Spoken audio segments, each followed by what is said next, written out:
Imagine you're standing on a sun-drenched beach. The breeze is warm, the waves are gentle. But suddenly, the ocean does something impossible. It begins to disappear. The water retreats hundreds of yards, exposing the sea floor, flopping fish, and ancient shipwrecks. Most people would walk out in curiosity, but if you do, you have less than 5 minutes to live.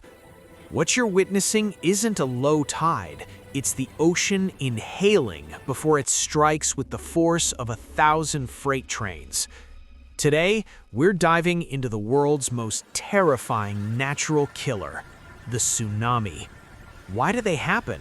How can you spot the invisible warning signs? And most importantly, how do you survive when a wall of water taller than your house is charging at you at the speed of a jet plane?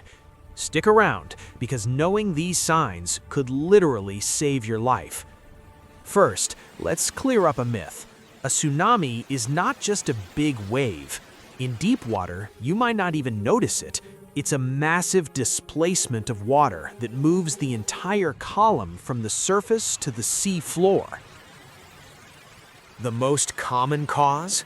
Megathrust earthquakes.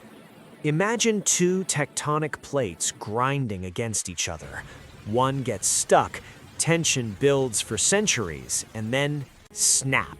The seafloor leaps upward, shoving billions of tons of water toward the surface. This is what triggered the 2004 Indian Ocean tsunami and the 2011 Tohoku disaster in Japan. But it's not just earthquakes. A massive chunk of an island sliding into the sea, or an underwater volcanic eruption, like the Hungatonga Hunga Ha'apai eruption in 2022, can create shockwaves that travel across entire oceans. In the deep ocean, these waves travel at over 500 miles per hour, as fast as a Boeing 747. You can't outrun it, and you certainly can't outswim it. Nature almost always gives a warning.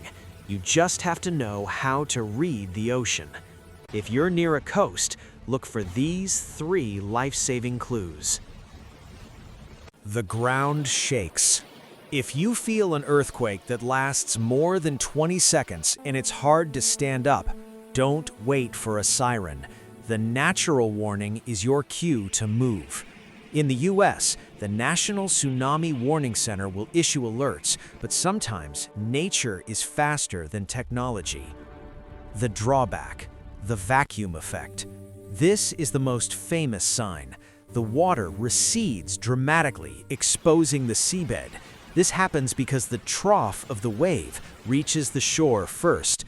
To an untrained eye, it looks like a miracle. To a survivor, it's a death knell.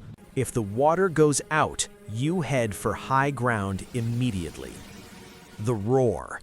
Survivors often describe the sound of an approaching tsunami as a roaring freight train or a jet engine. It's a low-frequency rumble that vibrates in your chest before the water is even visible. When the water arrives, it doesn't look like a surfing wave. It looks like a rising wall of churning black debris. It carries cars, houses, and trees, turning the water into a liquid blender. If you hear the sirens or see the signs, go high. Find ground at least 100 feet above sea level. Go inland. Move at least 2 miles away from the coast. Stay there. A tsunami is a series of waves. The first one is rarely the largest. The second or third wave can arrive hours later. The ocean is beautiful, but it demands respect. Understanding these triggers and signs is the difference between being a victim and being a survivor. If you found this guide helpful, hit that like button and subscribe. It helps us keep sharing life-saving knowledge with the world. Stay safe out there.